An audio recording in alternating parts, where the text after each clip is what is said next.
কিশোরগঞ্জের মানুষ কখনো অন্যায়ের কাছে আপোষ করে নাই।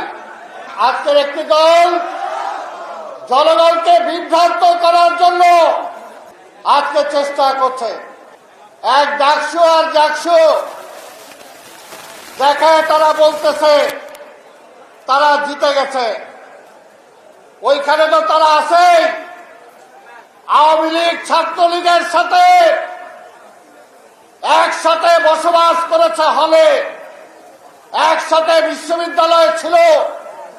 আমাদের কোন ছেলে কোন বিশ্ববিদ্যালয়ে কেউ ভর্তি হতে পেরেছিল? কেউ ভর্তি হতে পারে নাই, কেউ যেতেই পারে নাই।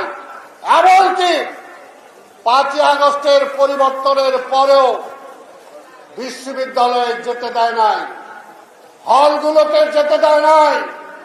ছাত্র রাজনীতি বিশ্ববিদ্যালয়ে হবে কি হবে না সেটা নিয়ে প্রশ্ন করেছিল।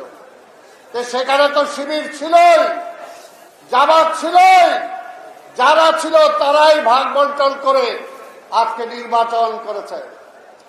জাতীয় নির্বাচন আর ওই নির্বাচন এক না। যদি সেটাই হয় তাহলে নির্বাচনে ভয় পান কেন? ভয় পান কেন? আজকে পিআর সিস্টেম আনতে চান। কি কারণে পিআর সিস্টেম আনতে চান? এই কারণে জনগণ যাতে এমপি নির্বাচন করতে না পারে। তারা সিলেকশন চায়, তারা ইলেকশন চায় না। হাসিনার মতো, হাসিনা যেমনি নির্বাচন চায় নাই, কোন দল অংশগ্রহণ করে নাই, নিজে সিলেক্ট করে দিছে সরকারি দল কি হবে, বিরোধী দল কি হবে। আজকে জামাতও সেটাই চায়, সেটাই চায়। জনগণের ভোটে এমপি নির্বাচিত হবে না, পার্টি সিলেক্ট করে দিবে কোন 300 জন হবে, কোন প্রার্থীর দরকার নাই। অর্থাৎ জনগণ কোন প্রার্থীকে নির্বাচিত করতে পারবে না। এটা কি আপনারা চান? এটা জনগণ চায় না।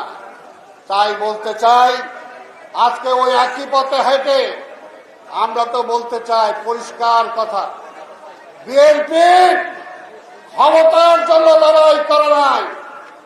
এই মির্জা ফখরুল এখানে আছে, আমি প্রথমেই বলেছি, যেটা মিলাদ বলেছে 17টি বছর বিএনপিকে বিভ্রান্ত করার জন্য অনেকভাবে চেষ্টা করা হয়েছে।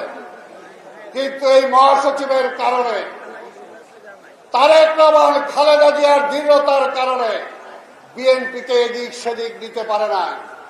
বিএনপি দক্ষিণপন্থীও না, বিএনপি কট্টরপন্থীও না, বিএনপি বামপন্থীও না, বিএনপি মধ্যপন্থী।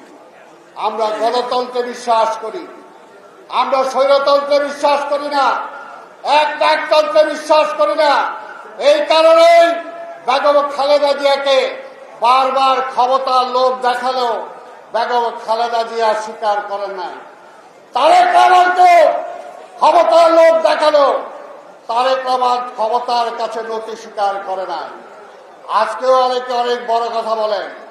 যদি তারেক রহমান ক্ষমতা চাইত, 5ই আগস্টের পরিবর্তনের পরে সবাই চেয়েছিল ক্ষমতা ভাগাভাগি করে বিএনপির সাথে থাকতে, কিন্তু বিএনপি চায় না। বিএনপি চেয়েছে আমরা ভোটের মাধ্যমেই ক্ষমতায় যেতে চাই।